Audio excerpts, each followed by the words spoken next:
I genuinely appreciate that Hollywood tries to include people with diabetes in their storylines, in their movies. But the problem is that quite often the plot line rests heavily on the fact that this person has diabetes and the version of their diabetic problem or diabetic episode is completely inaccurate. So the entire plot is like based on something that doesn't make any sense.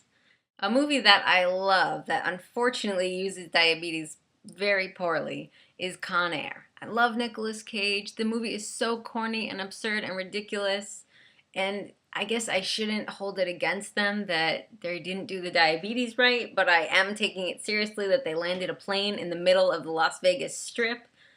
Whatever. But his pal, Baby O, who's also a prisoner on this renegade plane, is having what looks like a low blood sugar, but they're saying that he needs his shot. I need my shot. I need my shot, man. He actually just needs a juice box. Somebody get this man a juicy juice, and all this drama can be laid to rest. And of course, there is Steel Magnolias, where Julia Roberts has like an ultimate meltdown, and people are grabbing her face, and she's going like this, and it's, oh, and it is so intense and so extreme. I personally, in all of my experience around people with diabetes, have never seen a low blood sugar like that. And I've seen some bad lows. One of my favorite diabetes movie screw-ups is a movie that I think is pretty bad in the first place. It's Panic Room with Jodie Foster. And this movie relies heavily on the diabetes story because her daughter is a type 1 diabetic and she desperately needs her shot, desperately, but they're stuck in the panic room. And she starts having what looks like a low blood sugar. So once again, all she needs is a juice box. But she's actually having a high blood sugar because she really needs her shot. And she does really need her shot. But when you're having a high blood sugar, you don't get sweaty and shaky and pass out. You just get really lethargic and you feel crummy. And the chances of her blood sugar being higher than like maybe 300 or 400 after that amount of time without insulin, it's not going to be much higher than that. And no, that isn't good, but it's not an emergency. It just doesn't feel good. You feel like you have a minor flu and you need to lie down and just hope and pray that somebody opens the panic room door and brings you your insulin. But she's, sweating and shaking and the drama. Another one is the movie Memento. Now, it is not easy to commit suicide by taking a big dose of insulin because your liver will save you. Your liver will dump a ton of glycogen and save you. So this woman allows her husband to continue giving her insulin shots, and they don't even reveal that at some point she's gonna start sweating and freaking out like the characters in the other movies who were having false low blood sugars had. Where's her drama? How come her husband didn't see her, freaking out and get her a juice box? They skip over that. They want her to just kind of slip away silently on the couch because she got so much insulin.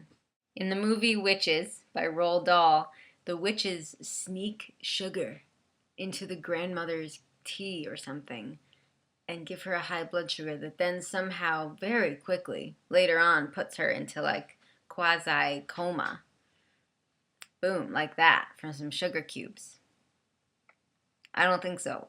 In the TV show Prison Break, which sadly I loved, the main character uses diabetes as an excuse to have to go to the doctor's office all the time. And if he was getting insulin injections as a non-diabetic, he would be having low blood sugars every day. And he would also be getting insulin injections like 4 times a day. Doesn't make any sense. Halfway through the movie The Next 3 Days with Russell Crowe, suddenly his wife has type 1 diabetes.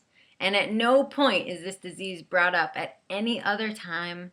If you live with this disease, you know that it's part of your life always. She's had a child. There's no mention, they use the child thing as a way to kill the wife in Steel Magnolias, but in this movie, it's not even a big deal. And then finally, when he needs a reason and a plan to break her out of prison, she suddenly has type 1 diabetes. And the way he uses it, it doesn't even make sense to me. Like, I don't even know how to explain it to you, but it's not right. It doesn't make sense. Of course, there is that really weird movie, Scarecrow Gone Wild, in which the teenager goes into a diabetic coma while he's being hazed and then comes back as a killer scarecrow, zombie type. That makes sense. That I can believe. Okay, so I guess there's a lot of aspects of these movies that aren't realistic either. So, how can we expect them to be realistic about diabetes?